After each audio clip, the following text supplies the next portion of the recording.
Salut, c'est le matin. J'ai vu la vidéo du boulanger à Uzès, je crois. Moi, j'habitais, tu sais, dans les coins là-bas, à Nîmes, Nîmes, Bezous, dans les coins d'Uzès et tout. Et là-bas, c'est une catastrophe. C'est une catastrophe. Et moi, personnellement, même si je représente personne, je voudrais apporter mon soutien à ce boulanger. Bravo, t'as assuré, mec. Franchement, bravo, parce que fallait les couilles pour s'interposer un trou du cul pareil.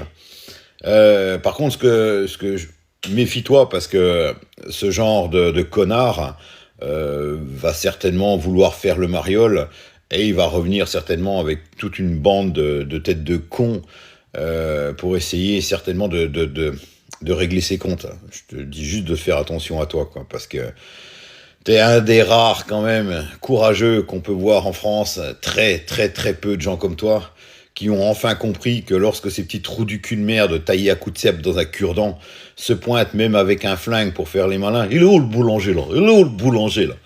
Eh ben on voit que c'est terminé, le répondant il est plus là. Et c'est exactement ça que j'essaie de vous dire, c'est que ces gens-là, et attention quand je dis ces gens-là, commencez pas à me faire chier, d'accord? C'est une réalité, c'est comme ça. C'est vous qui avez mis ce sentiment, cette façon de penser. C'est pas nous qui en sommes responsables, c'est vous. Ces gens-là, quand ils se pointent, ils marchent avec la peur. Ils pensent que vous avez peur d'eux. C'est comme ça que ça marche. Je vous raconterai un jour ce qui m'est arrivé au garage où j'ai loué ma partie carrosserie à un mec qui s'appelle Maxime. D'ailleurs, s'il voit la vidéo, va bien te faire enculer, toi. Maxime, je vous expliquerai un peu qu'est-ce que c'était ce genre de gadget. Vous allez me dire, un nom bien français, ce Maxime. Ouais, je vais vous dire, après ce qu'il a ramené dans le garage, c'était dans les environs de Nantes. Il m'a ramené toute la pire merde qui traînait dans les cités de Nantes. Et je vais même vous dire un coup, j'ai même reçu dans le garage un mec totalement salafiste.